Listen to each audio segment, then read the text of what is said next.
Hey guys, welcome to this small episode. And today I want to speak something that is a little bit controversial, but at the same time, so many people asking about this topic. And if you're kind of thinking of should I invest or buy or sell any properties in JB, should I wait for that? Should I wait for the good time to come? And the reality is there is no ever good time to come. There's always a speculation, there is always investing strategy, there is always a strategy for you to wait or to hold or to buy now or to sell now.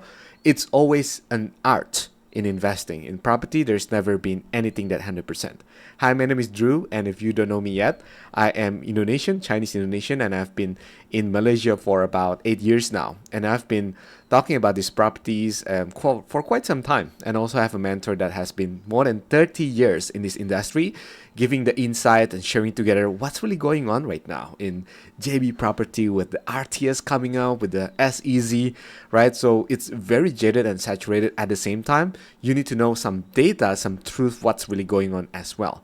So today I want to talk about this small, simple topic here. How that we actually know what is the real data of properties going on in Johor Bahru right now and what you should do about it. So pay full attention to this. If you want to know more better, drop me a comment and also click the link below so you can know what exactly how I can personalize the strategy for you, and we can chat to know better if this a right investment or a right strategy for you to start having that passive income going on with the property or maybe not.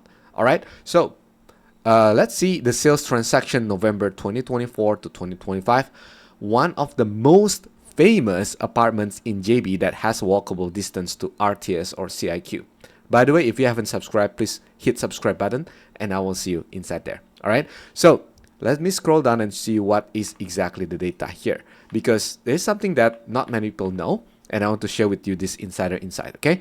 So this is one of the very interesting popular condo that has been going on right now in JB, and it's very famous. I will not mention any name, but you should know what is that. From the square feet, it looks like very beautiful, about 1,000 ringgit per square feet. So it's maybe about 300 Singapore dollar. And what you can see, this is the price trend data history from 2024. So it's already been almost a year, and it's actually a year already. And you can see what is the price trend here. From start, it was 1.26 million. Until now, it's dropped down to 1.22 million. Something's going on. Something's happening. In 1 year, it didn't increase the price demand, but it's actually going down. This data, I'm not making shit up. This is the real data. That's what's been going on. And you can see the FSD is 669, so it's pretty okay. The popular price is 1.2 million. Price per square feet is 1,000, so it's pretty high. But the price is going down a little bit in a year. Well, that's pretty weird, right? Because from 2024, in the early 2025, there is the RTS that has been ramping up, rapid constructing, but it should increase the price of the property, but it didn't. So what's going on?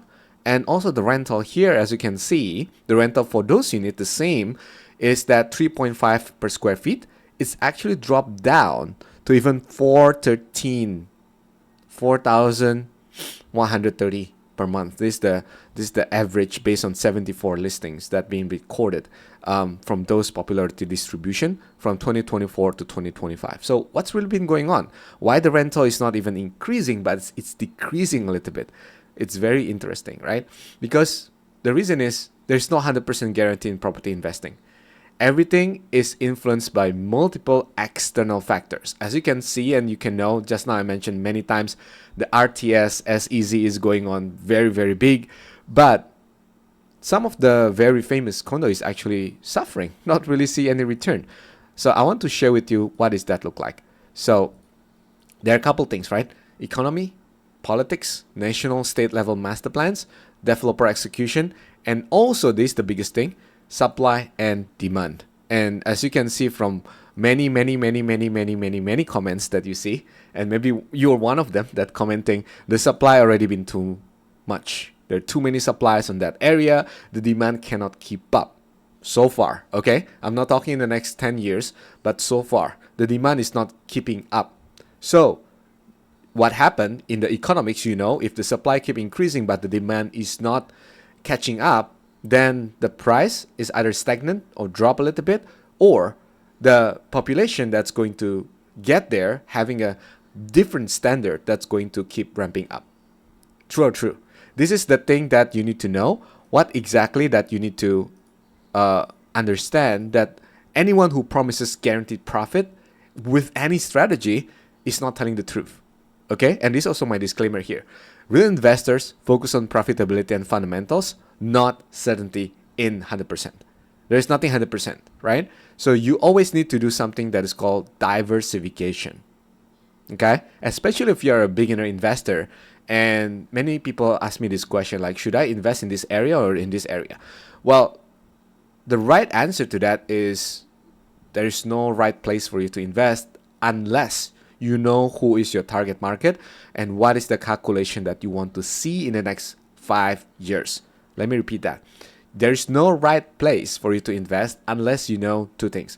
You know where is the right market for you to chase on. Are you competing in a very, very, very, very, very big market with other people that are already more advanced? Or are you actually knowing where the place that's having the big corridor growth that's still improving a lot?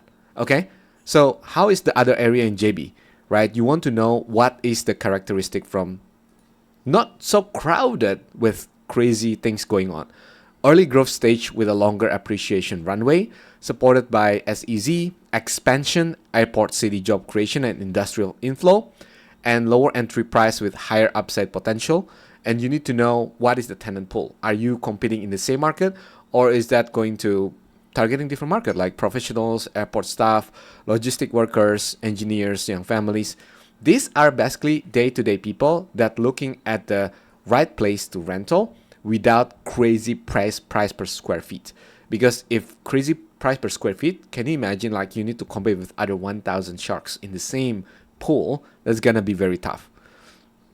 And the more that you wait, the more that your property is vacant, meaning the more you lose money. If an agent can get you a tenant in 3 months, what if an agent can get you in 1 month? That means those 2 months of losing money, it costing you about, 6,000 to 9,000, right? So you need to see what exactly that is giving you the right return on that place. What is the demand for rentals in that place? So key comparison here is the density, tenant stability, growth stage, risk exposure, price and upside, and also again demand and supply. You need to see how many units that has been going on right now in that area and that affecting the demand of the supply, right? So if you have been commenting a lot in my channel and you telling me that, demand and supply, here we go. We talk about this right now. Comment below what's your take on this, and also chat with me. Click the link below so you can WhatsApp me directly and we can chat about what exactly is going on and how that we can personalize this strategy for you. So number one, the first reason is exclusivity. This is where you can avoid oversupply and having good demand.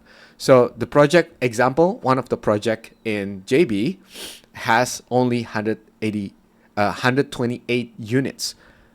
And this is extremely low density for Johor standards, right? One project that has 4,000 units in one phase, and they have 8 phases, and now this only have 2 phases, and one phase only 128. So you can see the comparison is pretty different in exclusivity and in high density, right?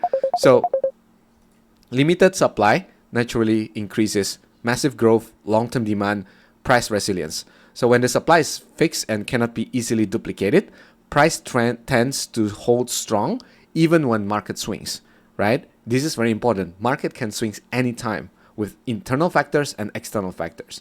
And reason number 2, the demands keep growing due to JS-SEZ corridor. Let me open this up for you. This area is, let's say, in the SEZ corridor, but not developed so far yet. This is designed to attract multinational companies, boost cross-border investments, strengthen individual and logistic hubs, and create thousands of new jobs. More jobs, more people needing housing, high rental demand. But you need to know who they are, what are the profile. Are they going to rent nearby the area? Are they going to buy nearby that area? That is very big consideration. And also new factories, offices, logistic hubs, and tech facilities being built nearby, meaning there's continuous influx of workers, long-term stable tenant pool, and rental absorptions will stay strong. And this is one of the key reasons the project becomes exclusive, is because the supply is small, but the demand is huge. So you can play around the price that have a limited edition, right? And you can know what is the rule on that. So anchor proximity, because traveler is also demanding the short stay potential, because you know 3 of my Airbnb listings right now performing more than 10K in total every single month, and now it's going to achieve 15K per month. The reason why is because the demand is a lot, and I choose very picky location where it should have a high demand. Not all demand location will give you the best demand, but if the supply is right, the demand is right, it will give you the best boost of ROI and yield. So is the project close to mall, airport developments, and it naturally taps into new market like air crews, cabin staff, pilots, right? For the nearby the airport, for example, or short stay business travelers. And the group also prefer convenience, good security, fast access to the workplace, and this creates alternative rental market for top long-term rent tenants. So you can see this a new audience example, how that you can diversify, not only targeting the same audience that has been targeted by 1,000 other sharks in the same pool. And the pool is very small, right? Because it's too much supply. So what is the different audience that you can actually and realistically you should be targeting right now? They are small families that maybe they just moved to JB or they moved to Singapore and needing the place to rent. And they're not a super big family, and they're not also a very rich family. They're maybe in the M40, right? And prices near RTS IQ, because has gone up significantly, they have a high per square feet, like 1,000 per square feet. While other area that I mentioned, maybe they only have 600 or 700 per square feet. So by the exact same price, you can get 2 units, okay, with the area that's also have a big growth and smaller supply but higher demand at the same time. So this is the same budget, but you can get 2, double the space, or even 2 units, right? And this will attract newcomers that not the same exact audience that have been targeted so many times, right? And you need to compete with them. So in simple terms, you're capturing different audience, segmented is priced outside of the other competitors that has been dealing with the same supply, right? So outside of the RTS CIQ zone, I'm not saying this is bad or this is good. I'm just telling you the truth, what's really been going on based on the data that we see just now. If you want a personalized strategy on this and you want to know what area did I mention, is that really true? What is the proof behind that? Chat with me, click the link below, and I will see you inside the chat. What is exactly that you should do? You should think about that, because here's, in my opinion, what is the best strategy in investing. Fight where the ocean is not red, because it's still pretty damn blue. Once there's more blood coming in, it's become red. Once it's red, you should search for another blue ocean, because when you can dominate the market, you don't just compete, you dominate. I'll see you in the next video.